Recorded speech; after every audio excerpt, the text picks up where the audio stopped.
I'm Rachel Horgan. Join me each episode as I sit down with a guest co-host covering the latest business stories in the Seattle area. We'll read the news so you don't have to. This is The Weekly.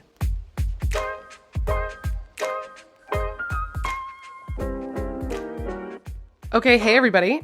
You may have noticed that we didn't do an episode last week, and that is because the week I was supposed to record it, I got COVID, and it was Labor Day weekend, so I figured I'd just give everybody a break from the news. And August is actually a pretty slow time for the news. I meant to tell everybody that.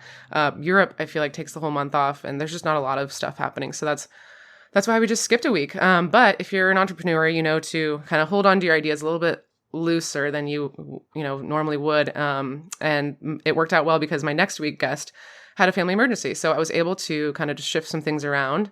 The other thing that happened with COVID is that I live alone. So being alone and sober in my house for a week with just my thoughts, I really started questioning everything in my life. I was like, am I doing the right thing? Am I making the right choices? Am I living up to my potential? Should I join a soccer league? Anyway, I'm back in the world and I'm fine now. And I'm sitting here today with my friend, Tony Gavilanes, founder and CEO of Tech Event Pro. Yeah, you got it, man. Oh my gosh. Just chuckling about that, living in that, on the edge of that craziness, absolutely every day. Yep. Yeah, I know. So we're sitting here in Shoreline at your house. Thank you for hosting. We were kind of going back and forth about logistics, and I said that we're event professionals, so we're problem solvers and we're flexible. Oh my gosh, yeah. And grace is probably the easiest thing to extend to one another in the zone, right? Yeah, very true. I know. So you reached out to me. I've been meaning to have somebody in the events industry on because obviously I'm passionate about it and it's a business. But you reached out to me very early on in the podcast, and I really appreciated that you were supportive from the beginning. So I'm so grateful that we were able to get you on the schedule. So a little bit about you. You founded Tech Event Pro, TEP, about 20 years ago.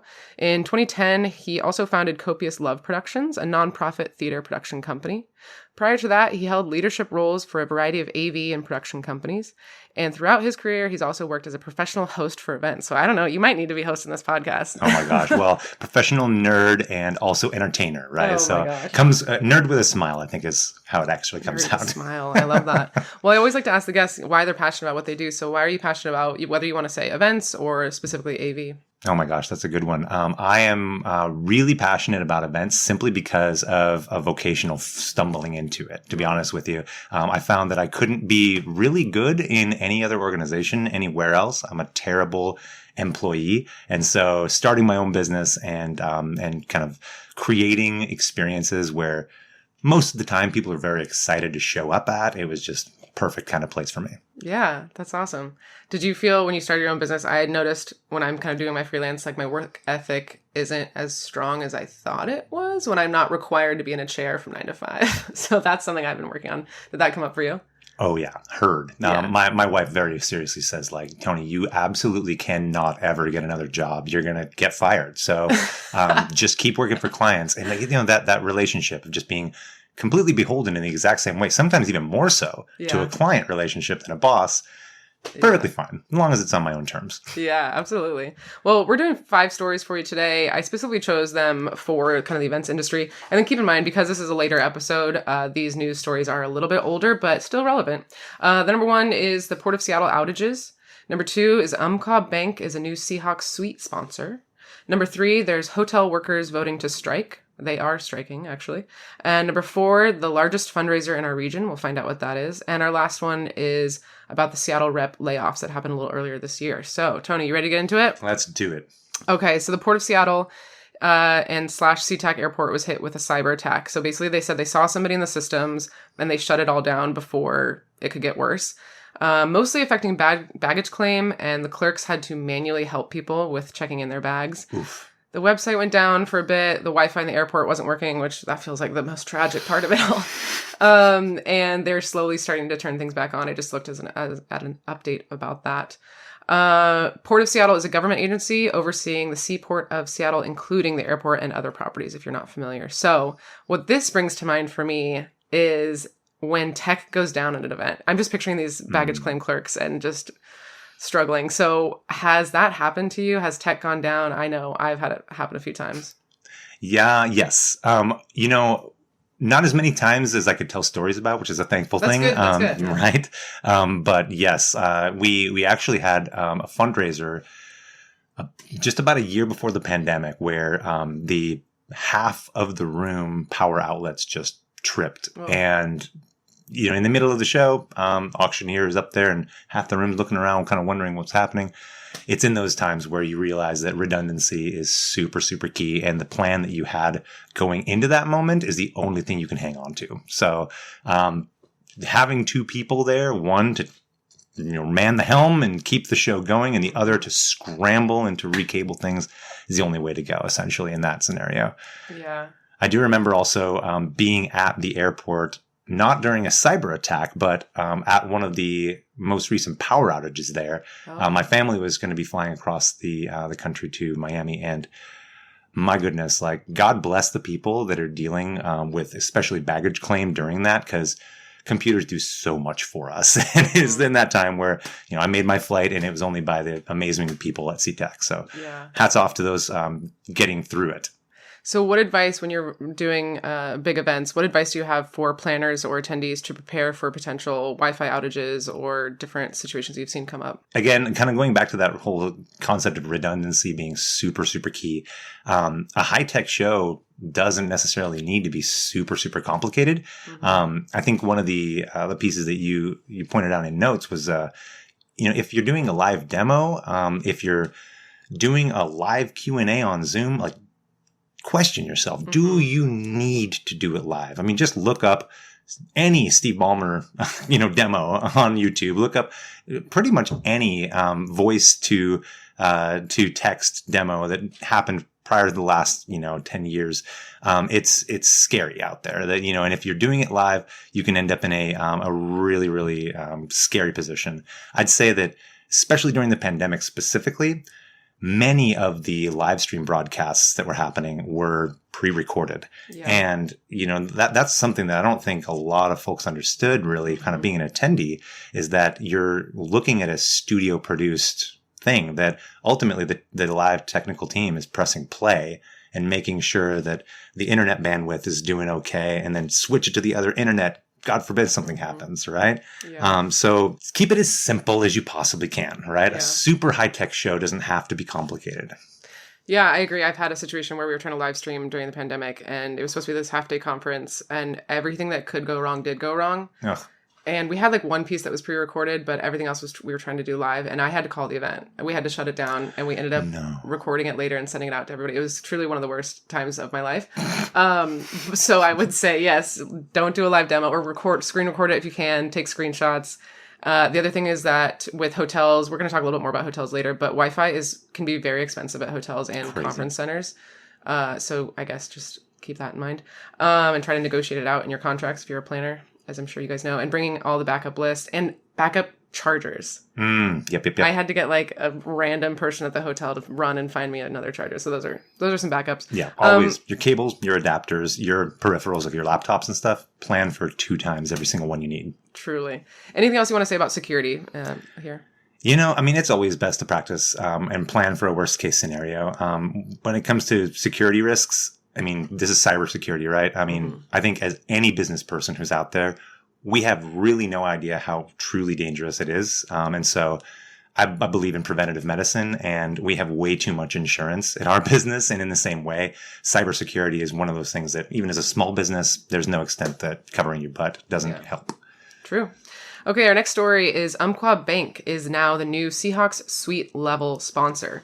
So they're going to be the first ever sponsor of this suite level at Lumen Field. And it comes after a merger with Columbia Banking last year. It's going to be called Umpqua Bank Suite Level. And then also the Seahawks radio network will be called Umpqua Bank Radio Network.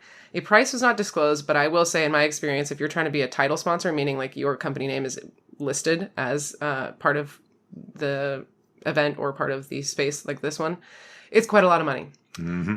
So let's talk sponsors. What's an example of where a sponsor activation or branding went well? Like, we'll see how this goes for Umpqua Bank, but do you have an example of where things just went really well and you're really impressed by that?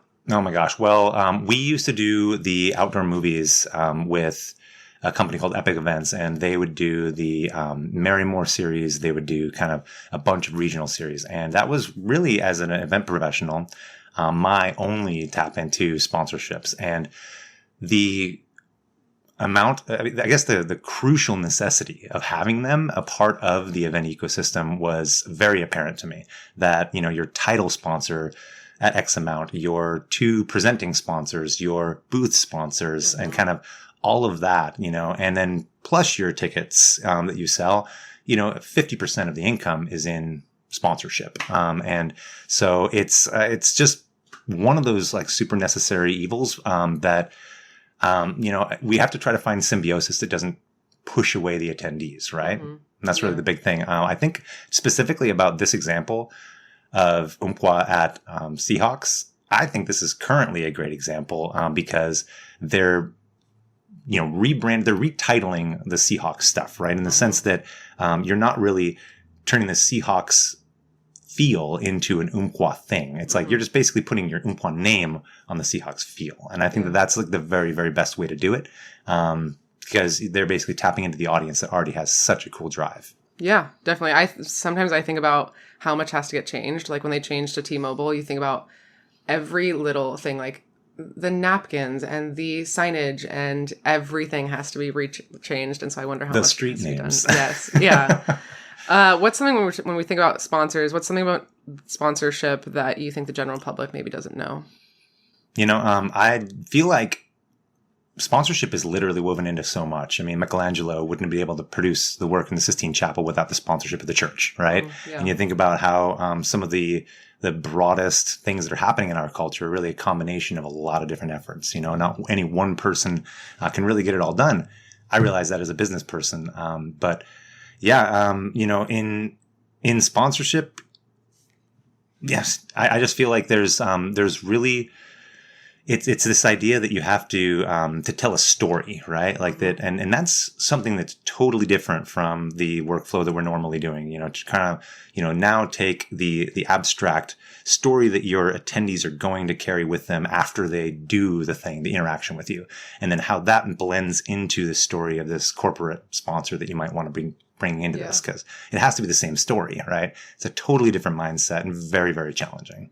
Yeah, I've noticed that a lot of times the sponsorship conversation is really about aligning values and your mission and less about how many people are in the room and what's their demo. I mean, of course they want to know that information, but I think a lot of it's trying to align the brands that make sense together. Some things that I was kind of taking notes on and that I think the general public might not know is, like you kind of mentioned it, but how little ticket sales do to an event. And I've heard some of my friends be like, well, we went to this like weekend thing. I was like, oh, it's $500 for a whole weekend. I'm like, that did nothing. Like it does not. Events are so expensive that you need the $20,000, $50,000 from the sponsors. The other thing I'd say is sponsors do kind of get a lot of say in events sometimes, depending on the sponsor and the event. But we've definitely made changes because the sponsor requested it. And that can be hard because you're balancing, you have 2 clients, right? You have your attendees, which I view as like my clients and my, what I want to pay attention to, and then also your sponsors. So it's, a sponsor would be like, well, I want 10 minutes at the top of the program to talk about my company. And I'm like, yes, but that seems boring to the attendees. So how do I, you know what I mean? Yeah, so you're you have to kind of go between those and so they have a lot more say. And the last thing I'll say about sponsors is how early you have to sign them on. So for us, at least like a year out for some of our big conferences, but was a couple jobs ago. And I think a lot of people maybe don't know that. So yeah. Let's see. Anything else with sponsors? Do you have advice on kind of how to get sponsors or anything else you want to share here? It's all a matter of time too. We're working at a major event in West Palm Beach that's happening in about 50 days or so.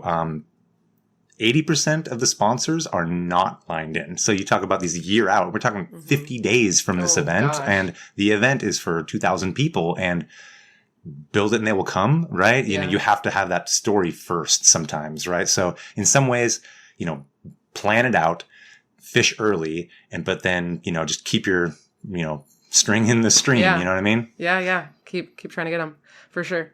Because sometimes it gets to a point where the marketing department has money that they need to spend before the quarter, before the year. And so then they do come in last minute. So yeah.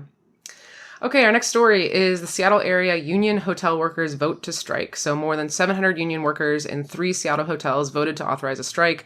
So this is a little bit of an older article. So I do know that they did go on strike because my friend was in town running a program at the Westin and some of the workers weren't there. But it's the Doubletree SeaTac, the Westin Downtown, and the Hilton SeaTac. So 2 of those hotels are owned by Hilton, while Westin is owned by the Marriott.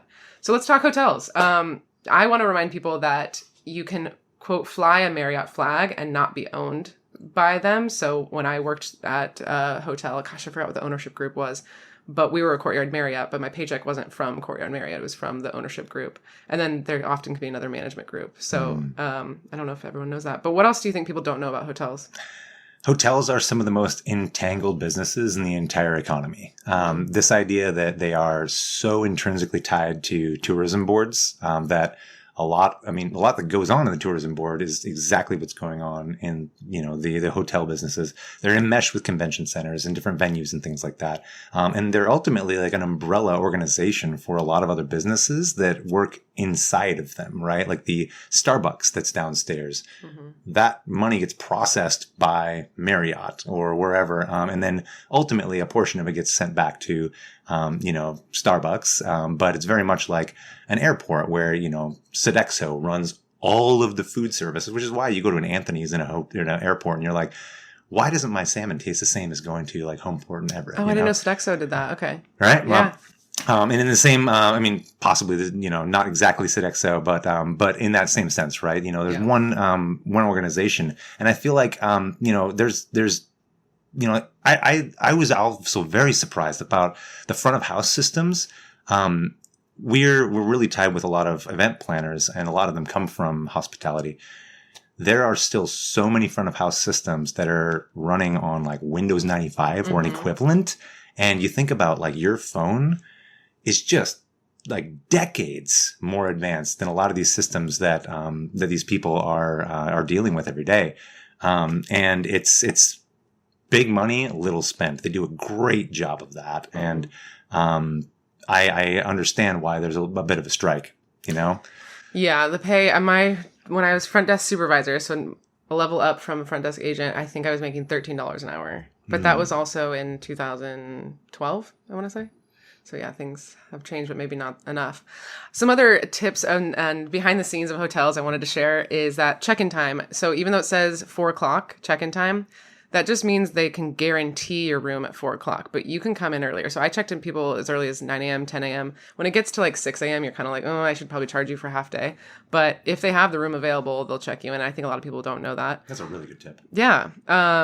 And what was my other one is that I've had bosses in the past be like, well, tell the hotel if they don't do blah, blah, blah, we're not bringing our 100-person dinner back. And I'm like, it's not as big of a deal as you think it is for hotels. So just so people know, like banquets only, so like a catering event, so like a dinner, a lunch, whatever, the profit margin on that is so thin, so small for a hotel. What they make all their money is sleeping rooms. So they don't really care. I mean, they do, but they don't care about my 100-person dinner. What they want is a five-night conference where people are flying in and staying over the night because they make so much more money on the sleeping rooms.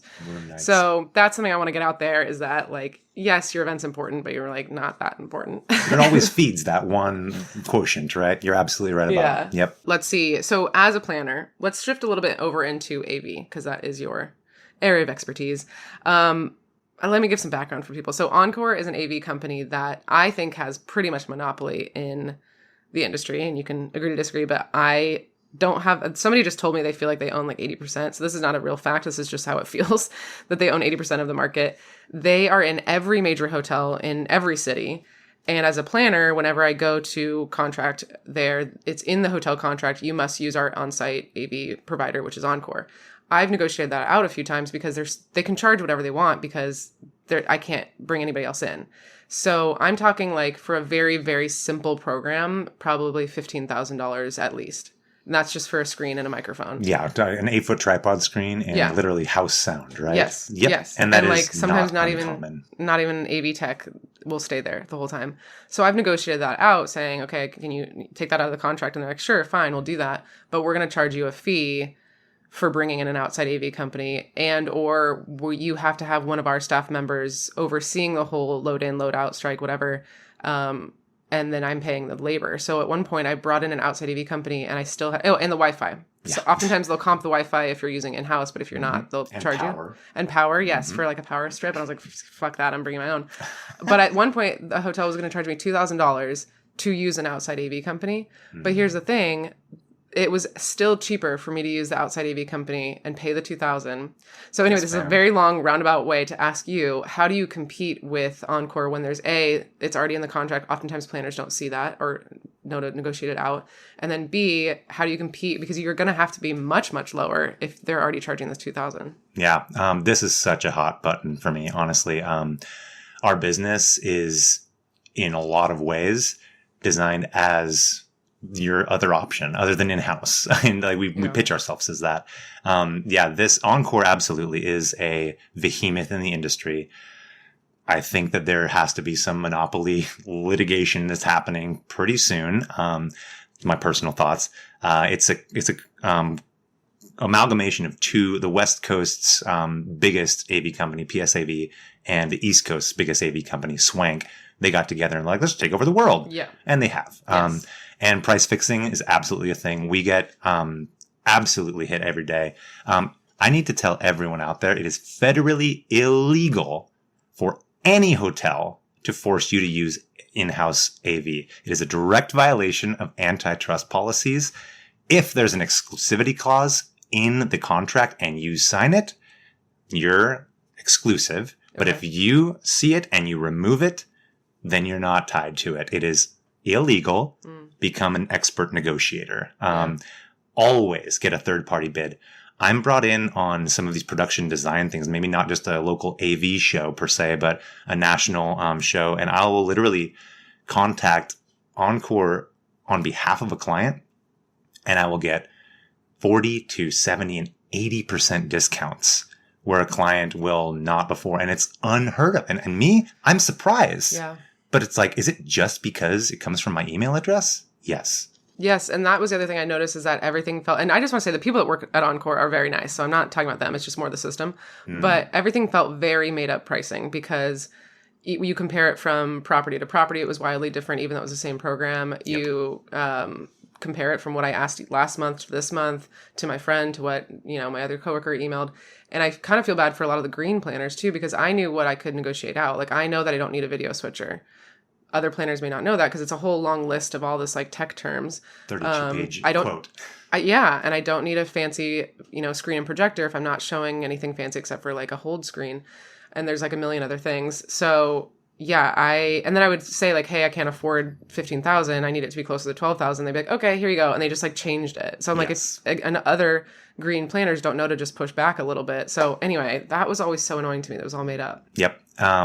Second to that is just always get that third party bid because the in-house company will price match. There's no reason they won't. They will always price match. And so, I mean, how spin our wheels if that's all it takes. But over the summer, we've lost 5 bids to Encore simply because clients came to us being like, oh my goodness, Encore like doubled our price from last year. And I'm like, no problem. This is happening all the time. We got you. We'll be your friend. So we go a couple weeks of bidding and then we don't hear from them again. And then I follow up and it's like, they price matched and they're throwing in internet and power. So, the very minimal that you will have to pay for Encore, which is I think a corporate norm, is $1,200 per day of load in and $1,200 per day of load out, which is their max price for a liaison to basically make sure that you don't scratch their walls of someone like me. Right. And that I'd say like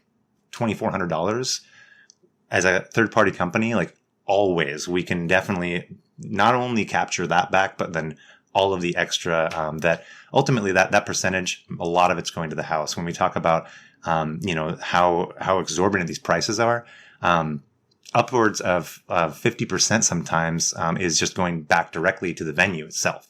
Right. I forgot to mention that. That's a huge reason why a lot of these hotels have Encore in-house is because whatever we're paying Encore, the hotel gets a cut of that. Yeah, so exactly. It's beneficial for them. However, because I'm spending more money on AV, I'm not going to be spending money on, like, I'm not going to have a nice dessert. I'm not, like, I have to make cuts somewhere. And so I kind of like, is it really helping the hotel? Because I'm still spending money, but just not, I'm spending it on the AV and not to them. So I don't know. Exactly. Yep.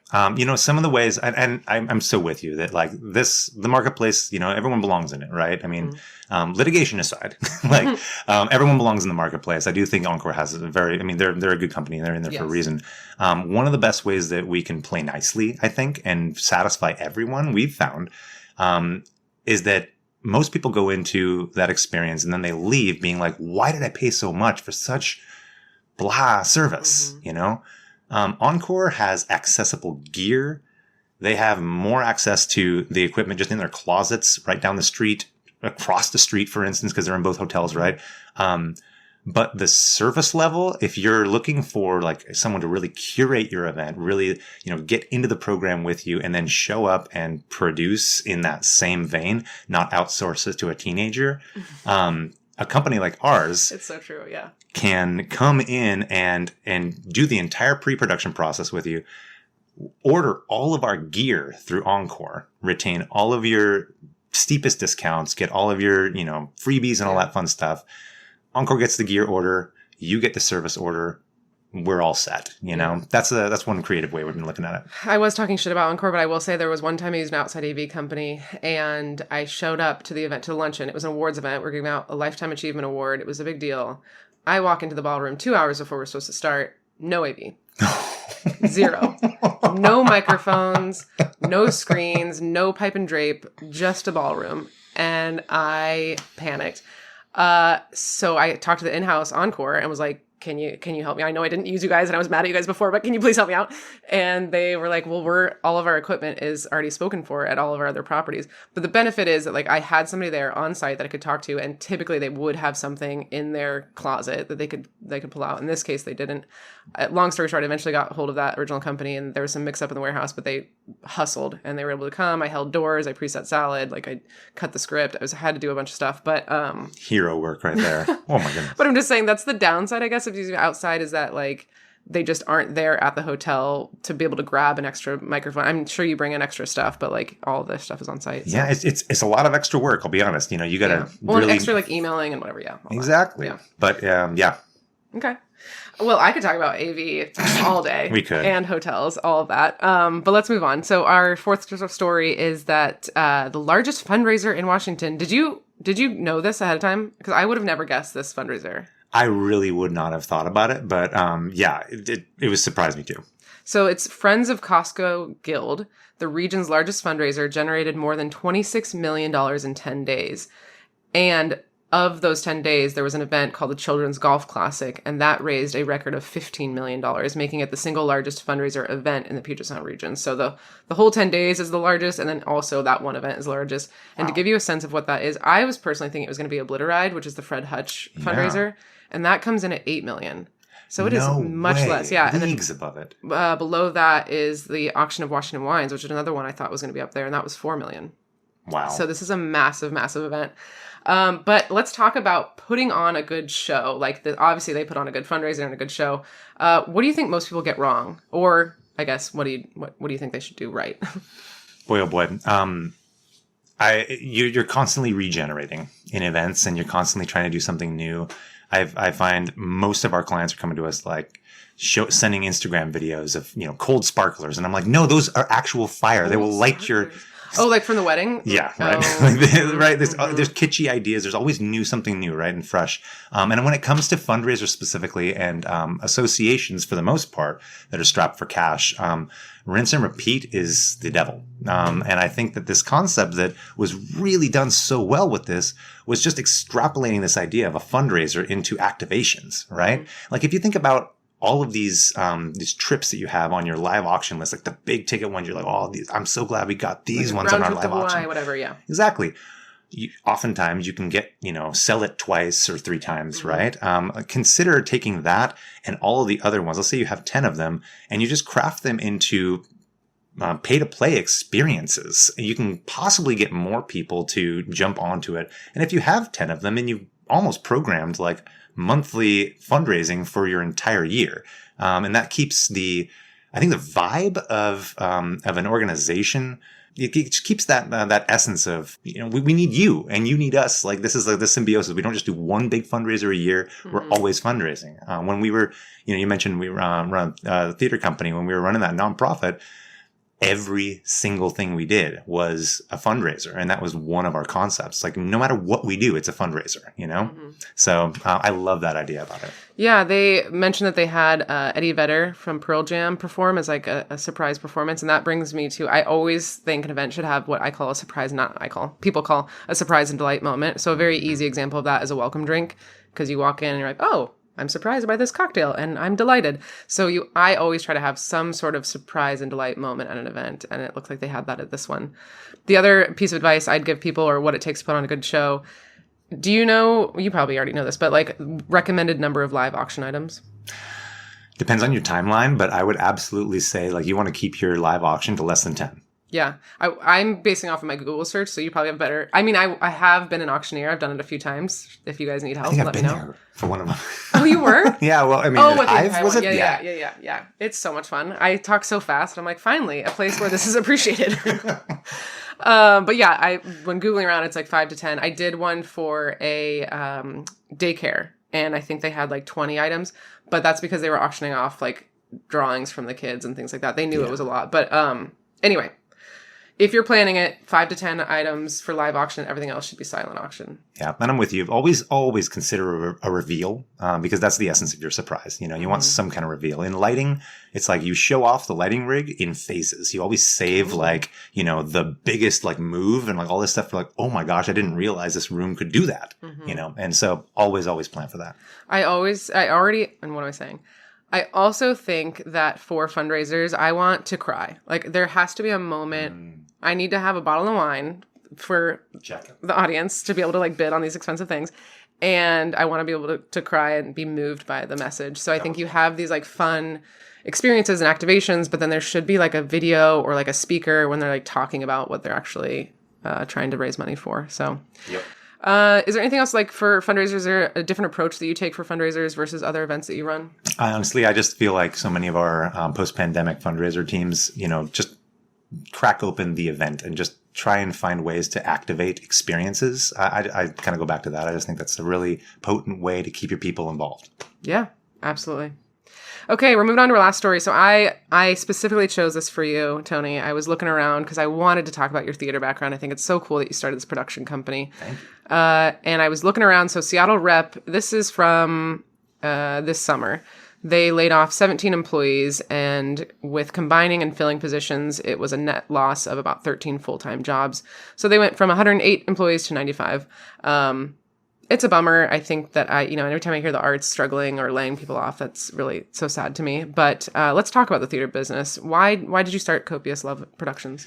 Yeah, well, my wife she's a theater kid, and she and her best friend wrote a play in high school, and they were on the couch behind me when I was starting up, full time going Tech Event Pro. And they were talking about this play they wanted to do. And I was just, you could kind of go and like rent the theater. We could, have a brand. We could put a website together, and I became their business partner. And honestly, it was love and amazement. Like the reason why, because, I showed up and these two people brought like 35 people together, and they were just like, all so excited to show up for 5 nights a week for no money for 3 months and do this thing. And it was, granted, prior to the living artist wage times, pandemic especially. But yeah, that's definitely how I got into it. It was just like, whoa, I'm drawn into this. There's just so much going on. Yeah. So from starting that and starting TEP, what would you do differently, if anything? Starting the nonprofit, I don't think I would have done anything else differently. It was a unique scenario. The nonprofit started, we went like really hard full time with both of these two entities, at the same time. I've had Tech Event Pro for 20 years about, but it was kind of always just a thing. But when it came to the theater company, we partnered with Shunpike, which is an artist fiscal sponsor, as they call it, so that we didn't need to become our own 501c3.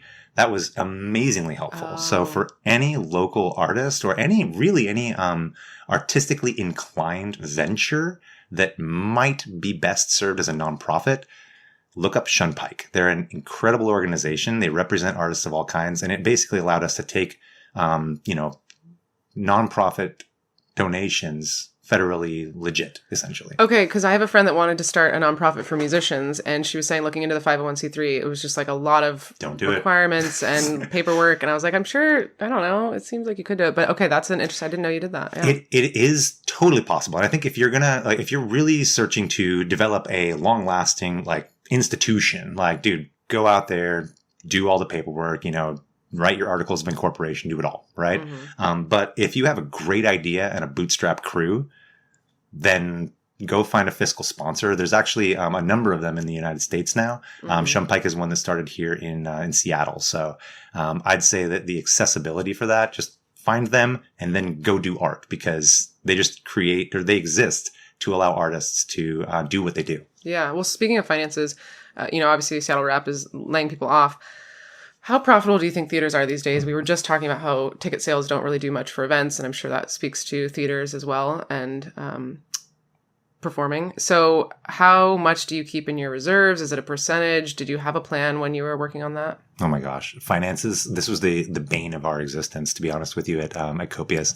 I was always the one that was like, we need to be fiscally sound. And everyone else in the organization was like, we're a theater company. Like, just having fun. What are you talking about? Well, I mean, having fun, but like also there's no money in theater. Oh, yes. Yeah. Right? Like, I mean, don't you get it, Tony? And so I've always just been amazed at how the economy of theater exists. And again, goes back to that sponsorship, right? Like, you not only have these major corporate sponsors, major corporate sponsors at the rep level, especially, but you have these like huge, like $500,000 sponsors that are, out there on the plaques on the wall. But sometimes it's just like a family. Yeah. Exactly. And that, without that, that amount of money, I mean, ticket sales are nothing in the theater. Yeah. It's literally just to make sure that people don't run in the door for free. Yeah. I mean, or just, off the street. But there's almost no real recouping of your costs when you think about the just exorbitant costs of paying, for all the things behind the scenes, right? Like a one-person show can have 30 people behind the scenes, all making sure to pull levers and press faders and all that kind of stuff, right? That's totally not uncommon. You're like, oh, it's just a one-person show. Why was the ticket price $115? Right. There's a lot that goes into it. Yeah. So last question on this, but why did you decide from LinkedIn, it looked like you stepped away after 12 years. Are you still involved, or what's going on now? It's so cool. We, my wife and I both decided that it was a venture that we were excited to pass on to the next generation. After 12 years of running it, we kind of gone in and out of a brick and mortar right before and during the pandemic. And we were just spent. Coming back was really like, all right, we're going to CPR Tech Event Pro. Do we have the wherewithal to CPR this, arts organization? And nah, but we had a new group of people. We had like, few $10,000 in the bank, and we just kind of sent it off with them. And it's great. So founders and mic drop. It's kind of nice. Yeah. I mean, I think that's, to be a good founder, sometimes you have to know when the right time is to step back. And sometimes people stay too long and it's not good. So sounds like you did the right thing. So as we wrap up, last question, I've been asking people, what's the best advice you've ever received? Or I guess advice for our listeners. Besides, I like the legal one though, for the third party, but what else do you have? Yeah. Well, I'm going to circle back to a note that I didn't get to talk about, which is just always make an RFP. I think that in this sense, like, in events, this is a request for proposal, but what it does is it kind of, in any kind of project, what it does is it forces you to outline your goals and your plan before you even talk to anybody about it. And what that does is it just makes you decide on a bunch of things. And then you find that throughout the planning process, 12 months as it may be, however many years even, you've already thought about certain things. And I feel like if, you can not only create that for yourself and you can communicate it across your vendor network and all these other different people, write down your plan and just try and execute it, Yeah. Love it. Well, thank you again, Tony. And yeah, if anybody's listening needs event help, contact both of us. But I appreciate you sitting down with me and talking about my favorite thing. And yeah, we'll see you next time. Thank you so much, Rachel. This has been The Weekly with production assistance from Nick Patry. If you liked what you heard, rate us and write a review on Apple Podcast or Spotify. We love listener feedback, so if you have any story suggestions, comments, or complaints, email us at info@theweeklyseattle.com. Make sure to check back next Sunday for the latest local business news. We'll see you next time.